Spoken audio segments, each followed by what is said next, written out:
There is a peculiar agony in being deemed insufficient, a wound that cuts far deeper than any blade, for it strikes not at the flesh, but at the very essence of one's worth, and it was this particular torment that Lady Eleanor Ashworth came to know with devastating intimacy in the spring of her 22nd year. She had been, by all accounts that mattered to the discerning eyes of society, a young woman of considerable merit, possessed of a keen intelligence that sparkled in conversation, a dignity that never wavered even in the most trying of circumstances, and a beauty that, while perhaps not the kind to inspire sonnets from besotted poets, held a quiet loveliness in the gentle curve of her cheek, the thoughtful depth of her grey eyes, and the graceful way she carried herself through drawing-rooms and ballrooms alike. Her hair, the colour of chestnuts touched by autumn light, framed features that spoke of both gentleness and an inner strength that had been tested time and again by the precarious nature of her family's circumstances. For the Ashworths, though bearing a title that stretched back generations, had fallen upon times so desperate that the very walls of their modest country estate seemed to whisper of debts unpaid and futures uncertain. Her father, the Viscount, was a good man but an unfortunate one, having inherited not wealth but the accumulated misfortunes of ancestors who had gambled poorly, invested unwisely, and trusted too freely in those who did not deserve such faith. It was into this landscape of genteel poverty and quiet desperation that Lord Philip Mercer had arrived like a beam of unexpected sunlight, a barren son with a handsome face, a silver tongue,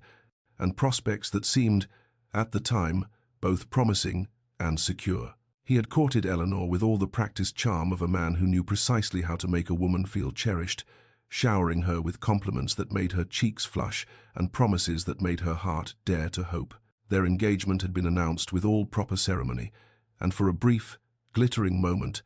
Eleanor had allowed herself to believe that perhaps fortune had finally decided to smile upon her, that love and security might walk hand in hand into her future. She had spent those months of betrothal imagining the life they would build together,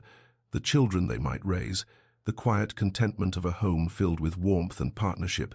never suspecting that the foundation upon which she was constructing these dreams was nothing more than sand, ready to shift and crumble beneath her feet at the first sign of a more advantageous tide. The ball at Hartwell House had been, by all measures of society's exacting standards, the event of the season, with candles blazing in crystal chandeliers that cast their golden light upon silk gowns and gleaming jewels, upon faces flushed with champagne and the heady excitement of gossip yet to be born, and it was into this glittering arena of social performance that Eleanor had entered on Lord Philip's arm, her heart full of quiet contentment, entirely unaware that she was walking toward the most devastating moment of her existence. She had worn her best gown that evening, a pale blue muslin that her mother had painstakingly embellished with ribbon salvaged from better days, and though it could not compare to the elaborate confections adorning wealthier ladies, Eleanor had felt almost pretty, almost worthy of the handsome man beside her, whose charm had seemed, until that very night, reserved entirely for her. The music had been playing, a lilting waltz that swirled around the dancers like perfumed air, when Philip had guided her not toward the dance floor, but toward the center of the room, where curious eyes could easily gather, and something in the set of his shoulders, the careful distance he maintained between their bodies, had sent the first cold tendril of dread curling through her stomach. "I find I must speak plainly, Lady Eleanor," he had announced, his voice carrying with theatrical precision across the suddenly quieting room, for it would be unkind to continue a pretense that can lead nowhere of benefit to either party. She had stood frozen, her gloved fingers still resting on his arm, as he spoke of reconsidered circumstances, of opportunities that a man of ambition could not ignore, of Miss Arabella Crawford and her £40,000 that made Eleanor's meagre dowry appear as insignificant as dust upon a mantelpiece. "Surely you must understand," he had continued with a smile that seemed almost pitying, "that a gentleman cannot shackle himself to faded prospects and desperate circumstances when fortune offers a more sensible path." The whispers had begun immediately, a rising tide of scandalized delight that washed over Eleanor, even as she commanded her face to remain composed, her spine to remain straight, her eyes to betray nothing of the way. Her heart was shattering into pieces so small she wondered if she would ever find them all. She had curtsied, for what else could she do, and murmured something about wishing him well that she did not mean and could not recall moments later, and then she had walked, not fled, never fled, for she would not give them that satisfaction through the parting crowd toward the entrance, feeling their stares like brands upon her skin. The carriage ride home had passed in silence, broken only by her mother's quiet weeping, and in the days that followed, Eleanor had retreated from society entirely, unable to bear the pitying glances that cut as deeply as the cruel ones, the whispered speculations about what deficiency in her character or person had driven a man to such public rejection, until the walls of her family's crumbling estate became both prison and sanctuary, and she resigned herself to a future as colorless and empty as the ashes of her foolish, girlish hopes. The letter arrived on a grey morning in early autumn, when the trees had begun their slow surrender to the coming cold, and Eleanor had settled into a quiet acceptance of her diminished circumstances, its heavy cream paper and the imposing seal pressed into burgundy wax, marking it as correspondence from a world she had believed herself forever exiled from. And when she broke that seal with trembling fingers, she found within words that made no sense at all a summons, formal yet unmistakably commanding, requesting her presence at Blackwood Manor at her earliest convenience to discuss a matter of mutual benefit, signed with the bold,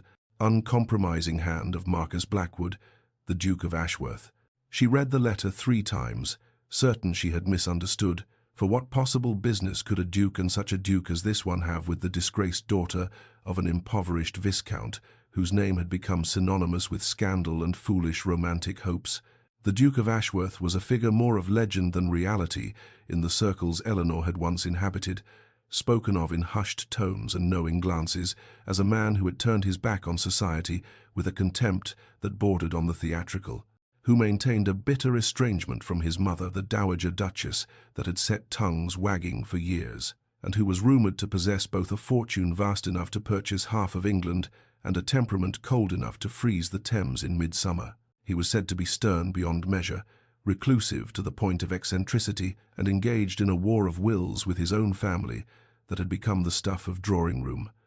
speculation, though none could say precisely what had sparked such enduring hostility, only that it burned with an intensity that showed no signs of dimming with the passage of years. Eleanor's father, when shown the letter, had grown pale and then flushed with something that might have been hope or might have been fear, urging her to go, to discover what the Duke might want, for surely no opportunity could be dismissed when their situation had grown so desperate that the butcher had begun to refuse their credit. And so she had found herself, 3 days hence, in a hired carriage that rattled along increasingly remote country roads, watching through rain-spattered windows as the landscape transformed from the familiar gentle hills of her home county into something wilder and more dramatic, until at last the trees parted to reveal Blackwood Manor rising from the mist, like something from a Gothic novel, all dark stone and towering windows, its facade both magnificent and somehow forbidding, as though the house itself were taking her measure and finding her wanting. Eleanor pressed her hand against her stomach to quiet its nervous flutter, reminding herself that she had already survived the worst that fate could offer, that whatever awaited her within those imposing walls could not possibly wound her more deeply than she had already been wounded.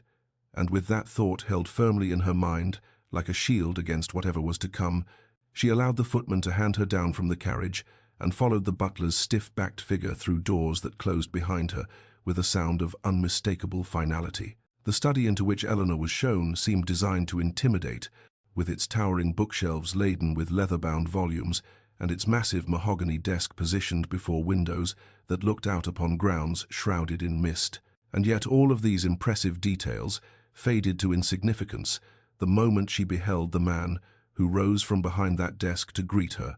or rather, to assess her, for there was nothing of greeting in those cold grey eyes that swept over her person with the detached evaluation of a man examining horseflesh at market. Marcus Blackwood, the Duke of Ashworth, was not handsome in the way that Philip had been handsome, with his easy charm and ready smiles. The Duke's face was hewn from harder stone, all sharp angles and uncompromising lines, his dark hair swept back from a brow that seemed permanently furrowed with either displeasure or deep thought, and his tall, powerful frame carried an authority that required no announcement, no title, no introduction to make itself felt in every corner of the room. "Lady Eleanor," he said, and even his voice seemed stripped of warmth, a low baritone that conveyed neither welcome nor hostility, but something far more unsettling, complete indifference to whether she found him agreeable or terrifying. "Please sit, and I shall endeavor not to waste your time or mine with unnecessary pleasantries." She sat, her hands folded carefully in her lap to disguise their trembling, and watched as he remained standing. A deliberate choice that kept her looking up at him, kept the power firmly in his possession, and she thought that here was a man who had never in his life needed to charm anyone, who had been born to command and saw no reason to soften that command with social graces. "I require a wife," he announced without preamble, "and I have determined that you shall suit my purposes admirably." Eleanor's lips parted in surprise, but before she could voice any of the dozen questions crowding her mind, he continued in that same flat, businesslike tone. "I need an heir to secure my estate from the grasping hands of my relatives, and I need a bride who will serve as a suitable rebuke to my mother and siblings, who have made it their life's work to control me through the institution of marriage by parading an endless succession of suitable heiresses before me, like cattle at auction." He paused, and something that might have been bitter amusement flickered across his severe features. "You, Lady Eleanor, are everything they would despise, poor, touched by scandal, without powerful connections to complicate matters, and possessed of no fortune that might make them suspect me of mercenary motives." The brutal honesty of his words struck her like a physical blow, and yet beneath the sting of hearing her deficiencies catalogued so plainly, Eleanor felt an unexpected spark of something that was not quite offense. It was almost relief to hear truth spoken so baldly after months of pitying whispers and careful avoidance. "You wish to marry me to punish your family," she said slowly, and he inclined his head in acknowledgement without a trace of shame. "I wish to marry you because you are precisely what they would never choose for me, and in doing so, I remove their weapon permanently, while gaining what I require, a duchess, and eventually an heir, nothing more, with no pretense of affection, to complicate an arrangement that shall benefit us both." Eleanor sat in silence for a long moment after the Duke had finished speaking, her mind turning over his proposition with the careful deliberation of one who had learned the hard way that hasty decisions, made in hope, led only to devastation, and she found herself conducting a cold accounting of her circumstances that would have seemed impossible to the romantic girl she had been mere months ago. On one side of the ledger stood continued poverty, her family's mounting debts, her father's failing health worsened by worry, and the certainty that no respectable gentleman would ever offer for a woman whose name had become a cautionary tale, whispered behind fans at every assembly. On the other side stood security, a title that would command respect regardless of how it was obtained, and a husband who promised nothing but honesty, which was perhaps more than Philip had ever truly offered beneath all his pretty words and practiced smiles. "I accept," she heard herself say, and her voice emerged steadier than she had expected, stripped of the trembling uncertainty that had plagued her since that terrible night at the Worthington ball,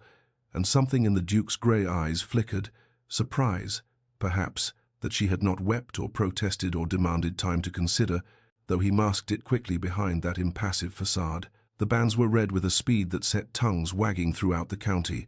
and when word reached the Dowager Duchess of her son's impending marriage to a penniless, scandal-touched nobody, her fury was said to have shaken the very walls of her London townhouse.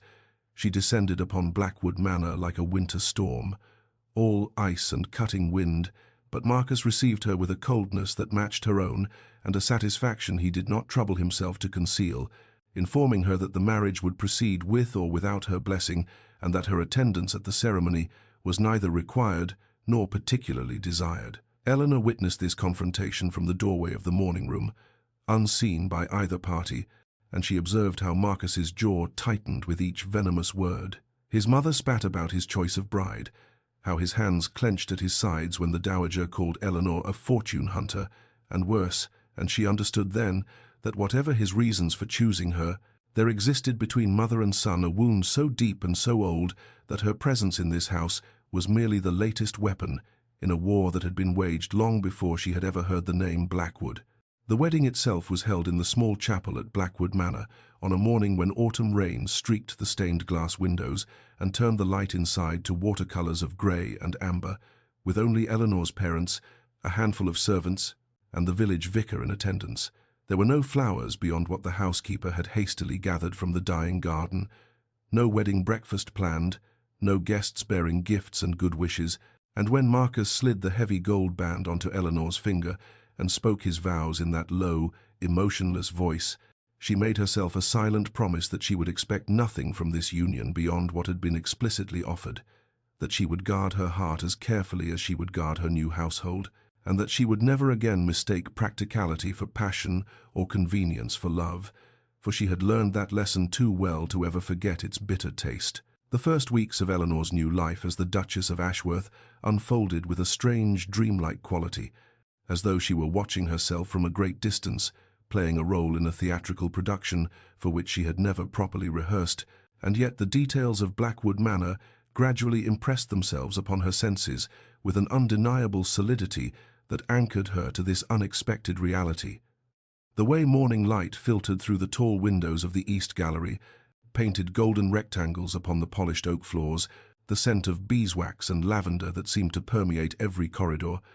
the distant chiming of the great clock in the entrance hall that marked the hours with a sonorous authority that brooked no argument. The staff had greeted her arrival with a wariness she had anticipated, their eyes carefully blank as they curtsied and bowed. Before this scandal-touched stranger, their master had inexplicably elevated to the highest position in the household,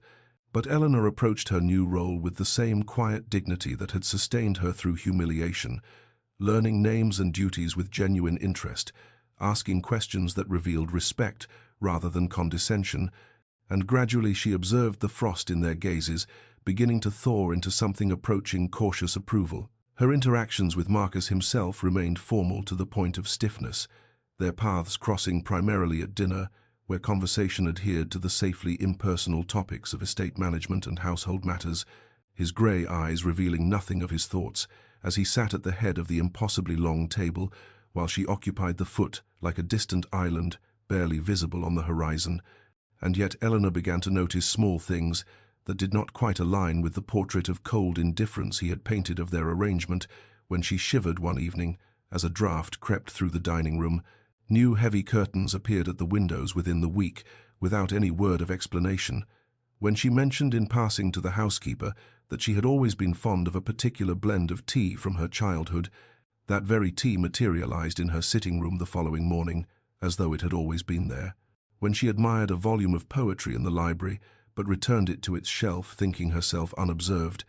she found it waiting on her bedside table that night, with a ribbon marking the page she had been reading. These small attentions, never acknowledged and never explained, began to trouble the carefully constructed walls Eleanor had built around her heart, for they suggested a man who noticed far more than his stern countenance would indicate,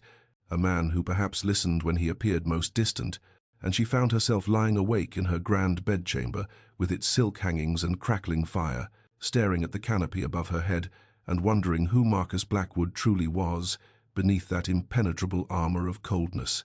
Whether the man who had proposed marriage as a weapon against his family was the same man who ensured her favorite flowers appeared in her rooms, and what it might mean if he were not. It was nearly midnight when Eleanor first discovered that the library at Blackwood Manor became an entirely different place after the household had retired. The great room, transformed by the dying embers of the fire and the soft glow of a single candelabra, into something intimate and almost enchanted, and she had taken to stealing down in her dressing gown when sleep eluded her, finding solace among the leather-bound volumes that lined the walls from floor to ceiling, like silent sentinels guarding centuries of accumulated wisdom. She had not expected to find Marcus there on that particular evening, seated in a wing-back chair near the hearth, with a glass of brandy cradled in his long fingers, and his cravat loosened in a way she had never seen during their formal daytime encounters, and for a moment they simply stared at one another across the shadowed expanse of Persian carpet, two people caught in the unexpected intimacy of the late hour. "I could not sleep," Eleanor offered by way of explanation, prepared to retreat, but Marcus gestured toward the chair opposite his with a movement that seemed almost involuntary, as though his body had made the invitation before his mind could construct its usual barriers, and she found herself settling into the worn leather while the fire crackled softly between them, and the great clock in the hall marked the passage of time with its steady, unhurried rhythm. The conversation began haltingly, circling around safe harbors of books and weather, But somewhere in the small hours, it drifted into deeper waters, and Eleanor listened as Marcus spoke of a childhood spent in this very house under the glacial scrutiny of a mother who viewed her children as chess pieces to be strategically deployed rather than souls to be nurtured, of a father whose disappointment had been a living thing that poisoned every interaction until his death 3 years prior, of siblings who appeared at his door only when their creditors grew too insistent to ignore his voice remained steady throughout, that familiar controlled tone. But Eleanor heard the old wounds bleeding beneath each carefully chosen word, and something in her chest ached with recognition.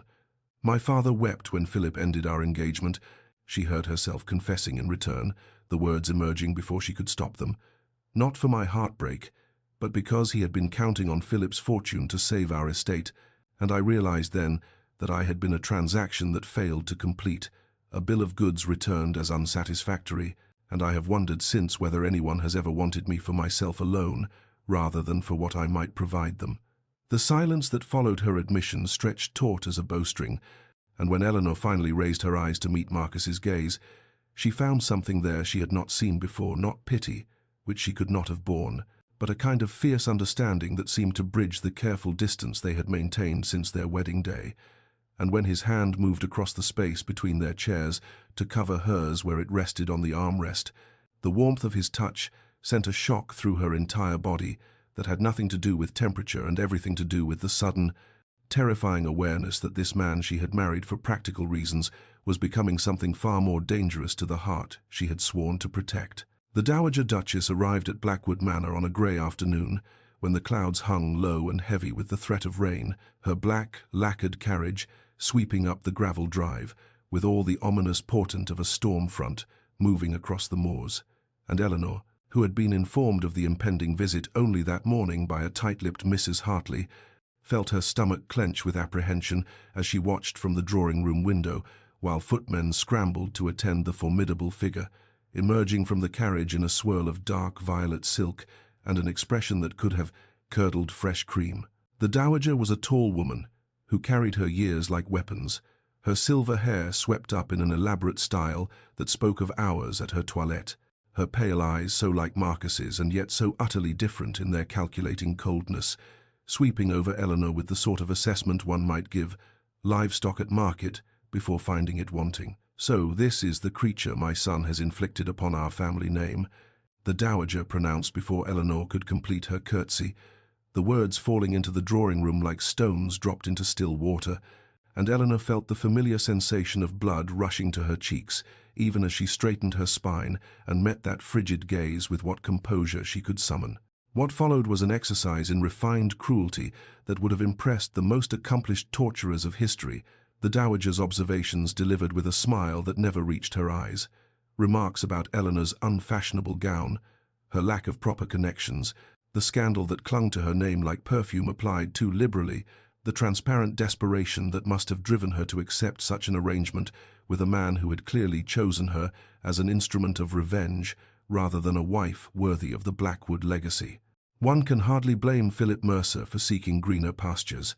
the dowager mused, examining her gloved fingers as though the conversation bored her. "When faced with such limited prospects, though I confess surprised that even my son's spite would drive him to such depths as to marry a woman whose own betrothed found her so thoroughly disposable." Eleanor's hands trembled where they were clasped in her lap, but she could not give this woman the satisfaction of tears, and she was drawing breath to deliver what calm response she could formulate, when the drawing-room door opened with such force that it struck the wall behind it, and Marcus stood in the doorway with an expression Eleanor had never seen on his face before, a cold fury so intense that even the dowager's composure flickered for a moment, like a candle caught in a sudden draught. "You will leave this house within the hour," Marcus said, his voice quiet and yet somehow more terrible for its restraint, "and you will never speak to my wife in such a manner again, or I will ensure that every door in society closes to you, every comfort you currently enjoy disappears, and you spend your remaining years discovering precisely how little the Blackwood name protects those who are no longer welcome to use it." The dowager's departure was swift and silent, and when Eleanor finally looked up at Marcus, still standing in the doorway with his hands clenched at his sides, She found she could not speak past the tightness in her throat, not from the dowager's cruelty, but from the bewildering, terrifying realization that this man who had married her as a weapon had just wielded himself as her shield. The days that followed the dowager's departure unfolded with a quietness that felt almost sacred, as though the great house itself had drawn a breath of relief and now exhaled slowly into a new kind of peace, and it was within this gentler atmosphere that Eleanor began to notice the accumulation of small gestures that, taken individually, might have meant nothing at all, but gathered together like wildflowers, pressed between the pages of a book, began to form a picture she was almost afraid to examine too closely. A volume of poetry appeared on her bedside table one morning, its leather cover soft with age, and its pages marked at verses she had mentioned admiring weeks ago during one of their increasingly frequent evening conversations, and when she inquired with Mrs. Hartley about its origin, the housekeeper's knowing smile told her everything the woman's discreet words did not.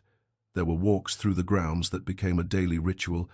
Marcus adjusting his long stride to match hers as they wandered through the awakening gardens, where crocuses pushed their brave heads through the last of the winter frost, and when Eleanor stumbled on an uneven patch of ground near the old folly, his hand shot out to steady her elbow with a swiftness that spoke of attention closely paid, and he did not release her immediately, but kept his fingers there, warm even through the layers of her pelisse and gown, as though he had forgotten the gesture was meant to be temporary. The servants whispered among themselves when they thought neither the Duke nor Duchess could hear, Eleanor catching fragments of conversation that painted a picture of transformation, how His Grace had been seen smiling, actually smiling, in the east corridor, how he had inquired after the head gardener's ailing wife and sent the village physician without being asked, how he lingered now at the breakfast table instead of retreating immediately to his study, his eyes following the Duchess with an expression that old Mrs. Hartley, who had served 3 generations of Blackwoods, declared she had never witnessed on any face in this house before. Eleanor felt her heart beginning to betray her with each passing day, the careful walls she had constructed around it, developing cracks through which dangerous tendrils of hope were beginning to grow, and she found herself lying awake at night, not from sorrow as she once had, but from the terrifying sweetness of anticipation, wondering what the next day might bring, what expression might cross his severe features when she entered a room, what accidental brush of fingers might occur and linger just a moment longer than necessity demanded, and in the privacy of her chamber, with moonlight streaming through the window and the great house settling into sleep around her, Eleanor pressed her hands to her face and acknowledged the truth she could no longer deny. That gratitude had somehow transformed into something far more perilous, and the husband she had married expecting nothing had become the man from whom she now wanted everything. The invitation to the Countess of Hartwell's spring ball arrived on a silver tray one morning in late April, its heavy cream paper embossed with elegant script that seemed to Eleanor to carry the weight of 1,000 whispered judgments, and she found her hands trembling slightly as she set it down upon the breakfast table, for this would be her first true appearance before the society that had witnessed her greatest humiliation, the same glittering assembly of lords and ladies who had observed her devastation at Philip Mercer's hands and then feasted upon the scandal like vultures upon carrion. Marcus, seated across from her with his coffee growing cold and forgotten, studied her face with that penetrating gaze she had come to know so well, the one that seemed to see past every careful mask she had ever constructed, and after a long moment he said simply, "We shall attend, and you shall outshine every woman present," with such quiet certainty that Eleanor almost believed him. The days before the ball passed in a flurry of preparations that Eleanor found both terrifying and oddly thrilling, seamstresses arriving from London with fabrics and fashion plates, Mrs. Hartley overseeing fittings with military precision, and through it all Marcus remained a steady presence, appearing at unexpected moments to inquire after her comfort or offer opinions on colors and styles, with a knowledge that surprised her until she realized he had been paying attention to her preferences all along. On the evening of the ball, Eleanor stood before her mirror in a gown of deep sapphire silk that seemed to have been designed to complement her complexion perfectly. Her hair dressed elegantly by the skilled lady's maid Marcus had engaged for her, and she was attempting to steady her breathing when a knock sounded at her chamber door, and Marcus entered carrying a velvet case that he set upon her dressing table without ceremony. "These are not Blackwood jewels," he said as he opened the case to reveal a set of emeralds so brilliant They seemed to contain captured firelight within their depths, a necklace and matching earrings that took Eleanor's breath away with their beauty. I had them commissioned for you specifically, because you deserve adornments that carry no history but the one we create together, no expectations but those we choose, no weight of disapproving ancestors or bitter memories. Eleanor could not speak past the tightness in her throat as Marcus himself fastened the necklace around her neck, his fingers brushing her skin with a tenderness that made her shiver. And when she met his eyes in the mirror, she saw something there that looked almost like wonder, as though he were seeing her for the first time, even as she felt herself being truly seen for the first time in her life. Their entrance into the Countess of Hartwell's ballroom was everything Eleanor had feared, and nothing she had expected. The sudden hush, as the Duke and Duchess of Ashworth were announced, the weight of hundreds of eyes turning toward them, but where she had anticipated condemnation, she found instead a wave of something that took her several moments to identify as envy, the gathered tongue taking in her transformed appearance and her husband's unmistakable attentiveness, and Eleanor realized with a start that the whispers surrounding her now were not of scandal, but of speculation about how the discarded fiancé had risen so magnificently from the ashes of her disgrace. The ballroom had transformed from a place of triumph to one of sudden tension in the space of a single heartbeat, for Eleanor had scarcely finished accepting a glass of champagne from a passing footman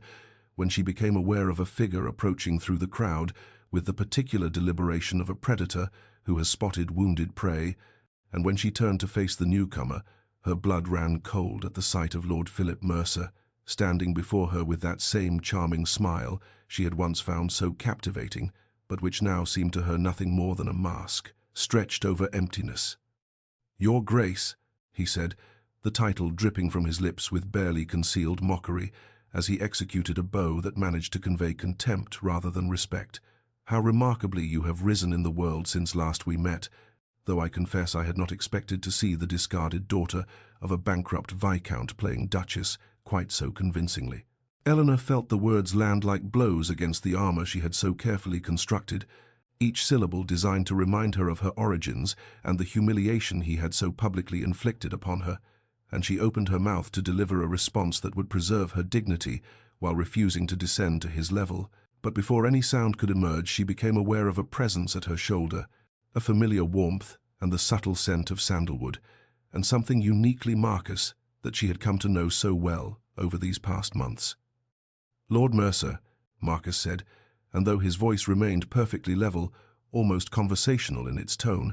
Eleanor could feel the danger radiating from him like heat from a forge, could see the way nearby guests fell silent and turned to watch, with the particular avidity of those who sensed they were about to witness something extraordinary. "I find myself curious about the nature of this conversation you appear to be having with my wife." Philip's smile flickered almost imperceptibly before he recovered his composure and offered another shallow bow. "Your Grace, I was merely renewing an old acquaintance and offering my congratulations on your recent marriage, though one cannot help but observe that the circumstances of the match seem rather convenient for all parties involved." The silence that fell over the surrounding crowd was absolute, and Eleanor watched as Marcus took a single step forward, closing the distance between himself and Philip until they stood mere inches apart. And when he spoke again, his voice carried with crystalline clarity to every straining ear in the vicinity. "Let me ensure I understand you correctly, you who publicly discarded a woman of intelligence, grace, and genuine worth in exchange for a fortune attached to a bride whose family was desperate enough to overlook your gambling debts and questionable associations, presume to question the circumstances of my marriage to the finest woman in this room." Philip's face drained of color as whispers erupted throughout the ballroom like flames catching dry kindling, and Eleanor understood in that moment that Marcus had just revealed secrets Philip had clearly believed well hidden, and she watched as her former betrothed attempted to stammer some response only to be cut off by Marcus's continued assault, delivered in that same terrifyingly calm tone. "You were not worthy to speak her name then, Mercer, and you are certainly not worthy to speak it now. And if I ever again hear of you approaching my wife or speaking of her with anything less than the utmost respect, you will discover precisely how unpleasant it can be to draw the attention of a man who has both the resources and the inclination to destroy you utterly." Philip retreated without another word, his face burning with humiliation as the assembled guests parted before him like water before a stone, and Eleanor found herself trembling not from fear, but from the overwhelming force of emotion that crashed through her as Marcus turned to face her, his expression softening in a way that made her heart stutter in her chest, and she realized that whatever this arrangement had been at its beginning, it had become something else entirely. The carriage that bore them away from the Countess of Hartwell's residence seemed to Eleanor to exist in some separate realm from the glittering ballroom they had just departed, a velvet-lined cocoon of shadows and silence, where the clatter of hooves upon cobblestones served only to emphasize the weight of everything that remained unspoken between them, and she found herself acutely aware of Marcus's presence on the seat across from her, his face half illuminated by the flickering light of passing street lamps, his expression unreadable, yet somehow more open than she had ever witnessed it before. "Thank you," she said at last, her voice emerging smaller than she had intended, "for what you did in there, for defending me against Philip. You did not have to expose yourself to such scrutiny or risk your reputation by engaging with him so publicly." Marcus shifted slightly, and when he spoke his tone carried that familiar dismissive quality that she had come to recognize as his first line of defense against any acknowledgement of his own kindness. "I merely protected what is mine, Your Grace," as any husband would do when confronted with an insect presuming to approach his wife. But even as the words left his lips, Eleanor saw something flicker in his eyes, something that contradicted the cold practicality of his statement, and she understood with a sudden clarity that pierced through all her carefully maintained defenses that Marcus Blackwood was far more skilled at hiding his heart than she had ever been at hiding hers. The remainder of the journey passed in a silence that hummed with tension of an entirely different nature than any Eleanor had experienced before, and when they arrived at Blackwood Manor, and Marcus handed her down from the carriage, his fingers lingered upon hers for a moment longer than necessity required, sending a cascade of warmth through her entire being. They walked together through the grand entrance hall, their footsteps echoing in the late-night stillness, and when they reached the point where their paths would diverge toward their separate chambers, Eleanor found herself turning to face him, some desperate need to understand what was happening between them, overriding her usual caution, and she discovered that he had stopped as well, standing so close that she could feel the heat radiating from his body, could see the subtle quickening of his breath. "Eleanor," he said, and the sound of her name in his voice, stripped of title or formality, seemed to unlock something within her chest that she had kept carefully sealed since the night Philip Mercer had taught her the cost of hoping. Marcus raised one hand as if to touch her face, his fingers hovering mere inches from her cheek, and Eleanor felt herself swaying toward him like a flower toward sunlight, her lips parting in anticipation of something she had forbidden herself to want, when the sound of a door closing somewhere in the servants' quarters shattered the moment like glass, and Marcus stepped back with an abruptness that left her feeling bereft in ways she could not name. "Good night, Your Grace," he said, his voice rough with something that might have been frustration or might have been longing, and then he was gone, striding away toward his chambers with a speed that seemed almost like flight, leaving Eleanor standing alone in the corridor with her heart pounding against her ribs and her mind racing through every possible interpretation of what had almost occurred. Sleep eluded her entirely that night, her thoughts circling endlessly around the memory of his eyes in the ballroom, the protective fury in his voice, the way his hand had trembled almost imperceptibly as it hovered near her face, and she found herself suspended between the familiar safety of expecting nothing and the terrifying possibility that perhaps, against all reason and experience, she had found something worth hoping for after all. The days that followed the ball seemed to Eleanor to exist in a state of suspended enchantment, as though the near kiss in the corridor had shifted something fundamental in the architecture of their arrangement, transforming the careful distances they had maintained into something altogether more dangerous and infinitely more precious, and she found herself counting the hours between their encounters with an eagerness that would have alarmed her former self, the self who had sworn never again to risk the devastation of disappointed hope. Breakfast became a ritual she anticipated with secret pleasure, watching Marcus across the table as morning light streamed through the tall windows of the dining room, noting the way his severe features softened almost imperceptibly when their eyes met,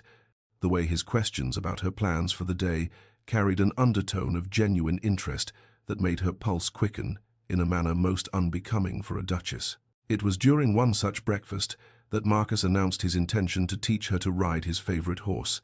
a magnificent black stallion named Prometheus, whom the stable hands approached with respectful caution, and Eleanor's initial protests about her limited equestrian experience dissolved in the face of his quiet insistence that he would permit nothing to harm her, a statement delivered with such matter-of-fact certainty that she found herself agreeing before her sensible mind could intervene. The riding lessons became the sweetest torture Eleanor had ever known, for they required Marcus to stand close beside her, his hands guiding her grip on the reins, his breath warm against her ear as he murmured instructions, and more than once she felt the strength of his arms steadying her when Prometheus shifted unexpectedly, holding her against his chest for moments that stretched into small eternities before propriety forced them apart. She repaid his patience in the only currency she possessed,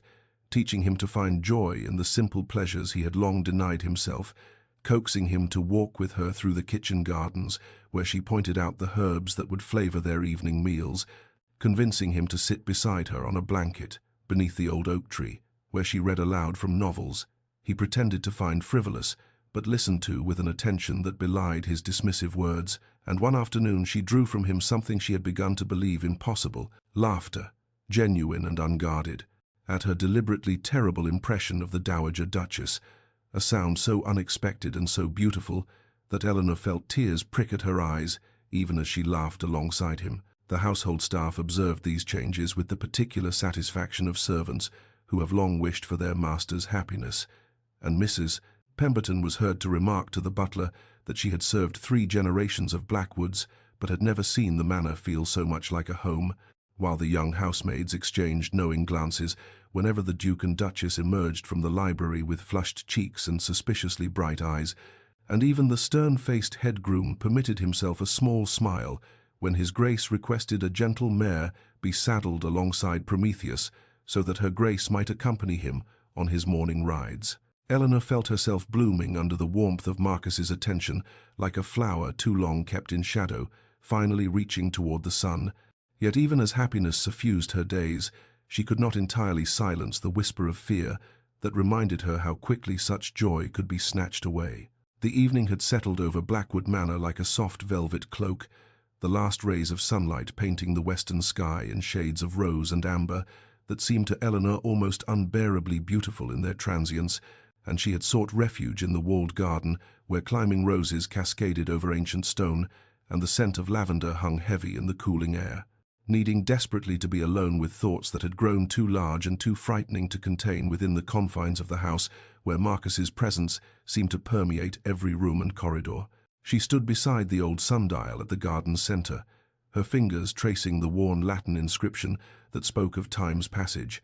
and she did not hear his approaching footsteps until his voice, low and tinged with concern, broke through the twilight stillness. "I have been searching for you for nearly an hour, Eleanor. The servant said you had gone walking, but none could say where, and I confess I found myself growing rather more anxious than the situation perhaps warranted."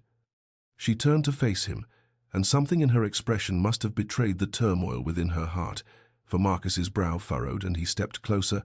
close enough that she could see the flecks of gold in his grey eyes catching the dying light. "What troubles you so deeply that you would hide yourself away from me? Have I done something to cause you distress?" The question, asked with such genuine bewilderment, such obvious inability to comprehend that he himself was the source of her anguish, broke something loose within Eleanor's chest,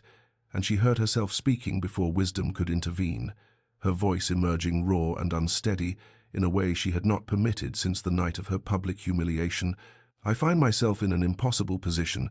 Your Grace, one I never anticipated when I accepted your practical arrangement, for I have committed the unforgivable foolishness of developing feelings for you, feelings that extend far beyond gratitude or companionship, or any of the safe emotions I had permitted myself to expect." She watched his face for any reaction, saw the slight parting of his lips, the almost imperceptible widening of his eyes, and pressed on before courage could desert her entirely. "I am falling in love with you, Marcus, and the terror of that admission threatens to undo me completely, because I cannot bear to discover that while I have been building castles of hope in my foolish heart, you have remained precisely where you began, viewing me as nothing more than a convenient means to thwart your family and secure your heir, and I would rather know the truth now, however painful, than continue living in this suspended state between hope and despair that has become its own particular form of torture. Her voice broke on the final word, and she felt the hot sting of tears threatening at the corners of her eyes, tears she had sworn she would never again shed over a man, and the silence that followed her confession seemed to stretch into an eternity, the garden holding its breath alongside her as she awaited a response that would either shatter her heart completely or offer salvation beyond her most secret dreams. The silence that followed Eleanor's confession stretched between them like a living thing, fragile and trembling, and she watched Marcus's face as emotions she had never before witnessed flickered across those stern features, his jaw tightening and then releasing, his hands clenching at his sides as though he were fighting some internal battle whose outcome remained desperately uncertain. And when at last he spoke, his voice emerged rough and halting in a manner so unlike his usual measured tones that Eleanor felt her heart stutter within her chest. I find myself in the unenviable position of needing to say things I have never learned how to say, words that have never been spoken in the house where I was raised, where affection was treated as weakness and sentiment as foolishness to be stamped out before it could take root. He stepped closer to her, close enough that she could see the rapid pulse beating at his throat, could smell the familiar scent of sandalwood and something uniquely him that had come to mean safety and home, and his hand rose as though of its own accord to cup her cheek with a tenderness that made her breath catch. You speak of being merely convenient, of serving as a means to an end. But Eleanor, I must confess something that I have kept hidden even from myself until this very moment, for I did not choose you simply to spite my family, though I allowed myself to believe that comfortable lie because the truth was far more terrifying. His thumb traced the line of her cheekbone, catching a tear she had not realized had escaped, and his grey eyes held hers with an intensity that seemed to pierce through every defense she had ever constructed. I saw you before Philip Mercer's cruelty exposed him for the fool he was, saw you at the Harrington Musicale 3 seasons past when you noticed a young serving girl struggling with a heavy tray and moved to help her without thought for propriety or the whispers it might cause, and I watched you again at Lady Pemberton's garden party when you sat with the elderly Countess of Whitmore for an entire afternoon, simply because she was lonely and no one else would spare her their time, and I knew then that you possessed something I had never encountered in all my years among the ton, genuine goodness unmarred by calculation. His voice grew rougher still, cracking on words that seemed to cost him dearly to speak. When I learned of your broken engagement, of how that worthless creature had humiliated you, I told myself my interest was purely practical, that you would serve my purposes admirably, but I was lying to myself because the truth, Eleanor, the truth that I can no longer deny, is that I cannot imagine drawing breath in a world where you are not beside me, that your laughter has become necessary to me as sunlight, that the thought of any harm befalling you fills me with a rage that frightens me with its intensity, and if that is not love, then I do not know what name to give it. Before she could respond, before words could prove inadequate to the enormity of the moment, Marcus lowered his mouth to hers and kissed her with all the desperate tenderness of a man who had believed himself incapable of such feeling, and Eleanor melted into him completely, her hands fisting in the lapels of his coat as years of carefully maintained walls crumbled into dust around them both. They walked from the garden as though in a dream, hands intertwined with fingers laced together in a manner that spoke of claiming and belonging, and Eleanor felt as though every nerve in her body had been awakened to sensation she had never before experienced, the warmth of Marcus's palm against hers sending tremors of anticipation through her entire being as they moved through the corridors of Blackwood Manor that had become her home, yet now seemed transformed into something entirely new, charged with possibility and promise. When they reached the door to her chambers, Marcus paused, and she saw in his eyes a question that held no presumption, only hope, tempered by the patience of a man who had waited so long already and would wait longer still if she required it. But Eleanor found that waiting was the last thing she desired, that the walls she had built around her heart had crumbled so completely that she wanted nothing more than to be known by him, in every way a wife could be known by a husband, and so she answered his unspoken question by rising on her toes to press her lips to his once more, a kiss that began tender but deepened into something urgent and seeking. He drew her into the room and closed the door behind them, and in the candlelight His hands found the fastenings of her gown with a reverence that made her eyes sting with unshed tears, each touch a wordless declaration as the silk pooled at her feet, and he looked upon her as though she were something precious beyond measure. And when she reached to unfasten his cravat, her fingers trembled not with fear, but with the overwhelming emotion of finally being truly seen. They came together with a passion made more intense by the tenderness that underscored every caress, every whispered endearment, every moment where eyes met and held as bodies learned the language of one another, and Eleanor discovered that the cold Duke, who had proposed a marriage of convenience, was capable of such gentle ferocity that she felt herself remade in his arms, her past hurts dissolving like morning mist beneath the warmth of his devoted attention. Afterward they lay tangled together in the rumpled linens, her head upon his chest where she could hear the gradually slowing rhythm of his heart, and Marcus's fingers traced lazy patterns upon her bare shoulder as he pressed kisses to her hair and spoke words he had never spoken to any living soul, words of how empty his life had been before her, how she had brought color to a world he had believed forever gray. When morning light crept through the curtains to find them still wrapped in one another's embrace, Eleanor woke to discover Marcus watching her with an expression of such unguarded adoration that she felt her heart might burst with the fullness of it. And as he drew her close once more and murmured against her lips that he intended to spend every morning for the rest of his life waking exactly thus, she knew with absolute certainty that their bond had been sealed in every way that mattered, that what had begun as a practical arrangement had transformed into a partnership of souls, and that whatever challenges the future might hold, they would face them together as true husband and wife at last. The season's grandest ball arrived some weeks hence, hosted by the Marchioness of Thornbury in her magnificent London residence, and Eleanor entered upon Marcus's arm wearing a gown of deep sapphire silk that complemented the emeralds at her throat, feeling for the first time in her life not merely accepted by society but genuinely celebrated, for the whispers that followed her now carried an entirely different tenor than those which had haunted her after Philip's cruel rejection. These new murmurs, speaking of how radiant the Duchess of Ashworth appeared, how obviously devoted her stern husband was to her comfort, how the cold Duke seemed transformed into something almost warm when his gaze fell upon his wife. She moved through the glittering assembly with a grace born not of performance but of genuine contentment, accepting congratulations and compliments with the quiet dignity that had always been her nature, and Marcus remained ever at her side or within sight, his grey eyes finding hers across crowded rooms with a look of such tender possession that Eleanor felt her cheeks warm each time their gazes met. It was near the supper hour when she noticed Lord Philip Mercer standing rigid beside a pillar, his face bearing the pinched expression of a man who has swallowed something exceedingly bitter, and at his side stood his wealthy bride, Lady Honoria Mercer née Blackstone, whose sharp features were twisted into a sneer as she berated him in tones just barely quiet enough to maintain the pretense of privacy,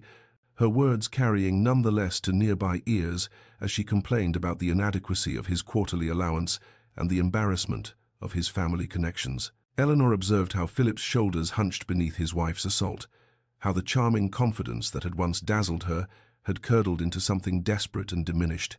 and when his eyes lifted and found Eleanor watching, she saw in them a flash of such naked envy and regret that she might once have felt vindicated, might once have savoured the reversal of their fortunes, yet she discovered within herself only a distant pity for a man who had chosen wealth over worth and found himself impoverished in every way that truly mattered. The Dowager Duchess was notably absent from the evening's festivities,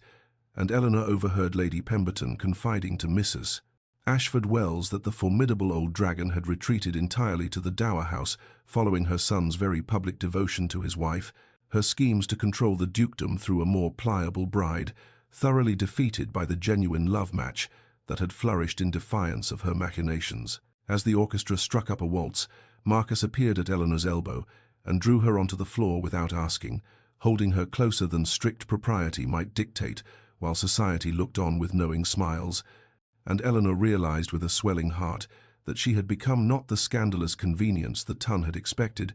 but something far more powerful, a woman so thoroughly loved by one of England's most formidable men that even the highest sticklers of society could only offer their grudging admiration and their genuine respect. 2 years had passed since that transformative night in the garden when two wounded souls had finally found the courage to speak their hearts, and Blackwood Manor had undergone a metamorphosis as profound as the love that now flourished within its ancient walls, for where once the great house had stood cold and forbidding beneath grey English skies, it now seemed to radiate warmth from every window, every carefully tended flower bed, every corner where laughter had replaced the oppressive silence that had reigned during the years of Marcus's solitary occupation. Eleanor moved through the sun-dappled corridors, with one hand pressed to the considerable swell of her belly, her condition now advanced enough that the physician had gently suggested she limit her activities, though she found it impossible to remain idle when there was so much happiness to be savoured in each passing day, and before she had taken 3 steps Marcus appeared at her side, as though summoned by some invisible thread that connected them always, his hand finding the small of her back with the easy familiarity of a man who could no longer bear to be in a room without touching his wife in some small way. The nursery preparations had consumed much of their attention these past months, and Eleanor had delighted in selecting fabrics and furnishings that would welcome their child into a home filled with love rather than the cold duty that had characterized Marcus's own upbringing, and she had watched with quietly overflowing heart as her husband had personally overseen the installation of a rocking chair by the window, positioning it precisely where the morning light would fall most gently upon mother and babe. Their private moments had only deepened in intimacy as the months progressed, filled with whispered conversations in the darkness about hopes and fears for the tiny life growing within her, with Marcus's large hands spread reverently across her belly to feel their child's movements, with private jokes that had developed their own language, requiring no words,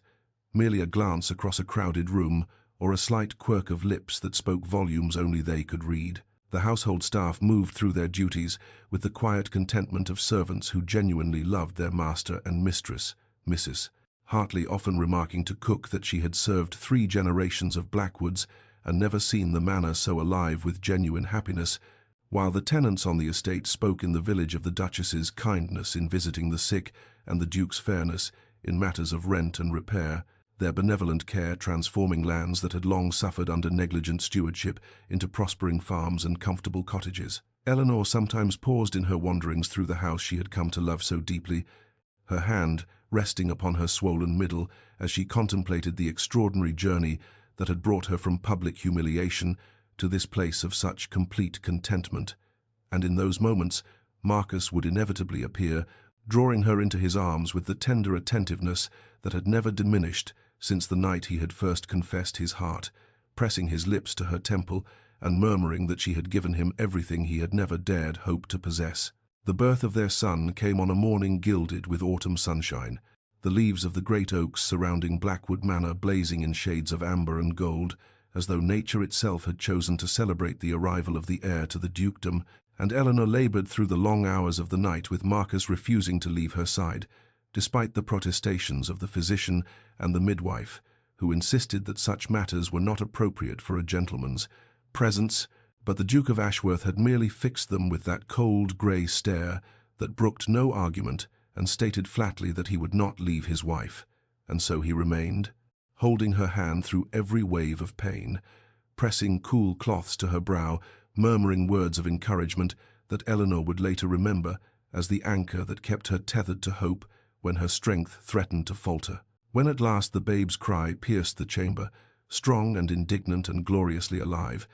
Eleanor watched through tears of exhaustion and joy as the midwife placed their son in Marcus's arms, and what she witnessed in that moment she knew she would carry in her heart until her final breath, for the stern Duke of Ashworth, the man society had called cold and unfeeling, stood trembling with his newborn child, cradled against his chest while tears streamed openly down his face,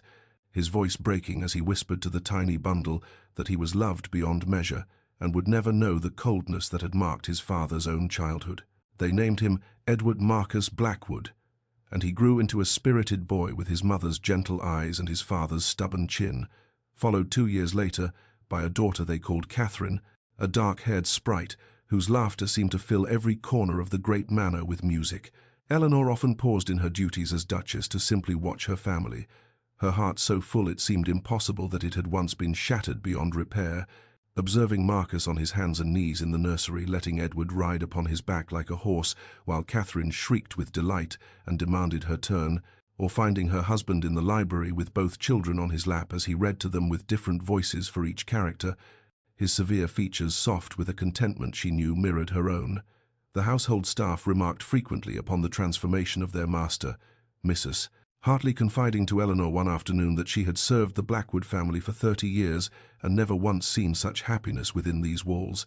and Eleanor had simply smiled and squeezed the housekeeper's hand, understanding that the love she and Marcus had built together had not merely changed their own lives, but had rippled outward to touch everyone within their care. On quiet evenings, after the children had been tucked into their beds and the house had settled into peaceful silence,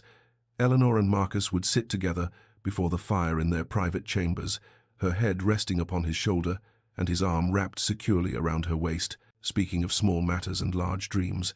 And in those moments, Eleanor understood with perfect clarity that the love between them had not diminished with time and familiarity, but had instead grown deeper and stronger, rooted now not only in passion but in partnership,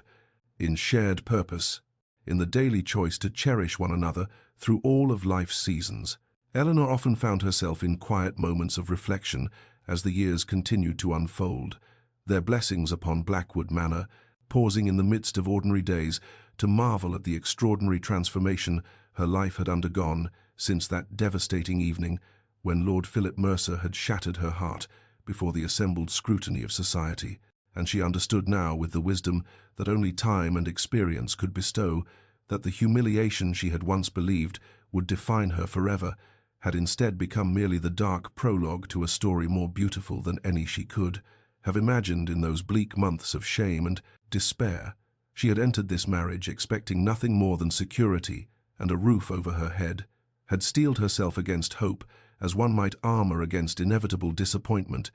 and yet here she stood years later as the beloved wife of a man whose very name had once inspired whispers of coldness and severity, as the mother of children whose laughter rang through halls that had known only silence, as a woman who had discovered that the greatest loves were not those born of instant passion and romantic declaration, but rather those cultivated slowly through countless small choices, through daily kindnesses, through the steady accumulation of trust and respect that formed foundations far stronger than any fleeting infatuation could provide. Marcus had taught her through his actions rather than his words that love was not merely spoken but demonstrated in the remembering of small preferences and the fierce protection of one's beloved and the tender vulnerability of allowing another person to witness one's deepest fears and most carefully guarded wounds, and she had taught him in turn that joy could be found in simple pleasures, and that the coldness he had worn as armor could be shed safely in the presence of one who would never use his softness against him, and together they had built something neither had dared believe possible when they had stood as strangers in his study while he proposed an arrangement of pure convenience. The woman who had once been pitied throughout the ton as the cast-off bride of a fortune hunter now presided over one of England's great houses with confidence and grace, her happiness so evident that even the most determined gossips had long since abandoned their whispered speculations about the peculiar match. And if she occasionally glimpsed Lord Philip at society events, looking pinched and miserable beside his wealthy but perpetually dissatisfied wife, she felt nothing but a distant compassion for the shallow young man who had inadvertently set her upon the path to everything she now cherished. To you who have journeyed alongside Eleanor through her darkest hours and her brightest triumphs, who have witnessed the slow unfurling of a love that neither party expected nor initially sought, she offers her deepest gratitude for your companionship and her fervent hope that such happiness awaits all who remain open to finding love in unexpected places, for she has learned that the heart's greatest weakness, the vulnerability of loving and being loved in return, is in truth its greatest strength, and that sometimes the arrangements we accept out of mere practicality become the vessels through which our most profound blessings are delivered.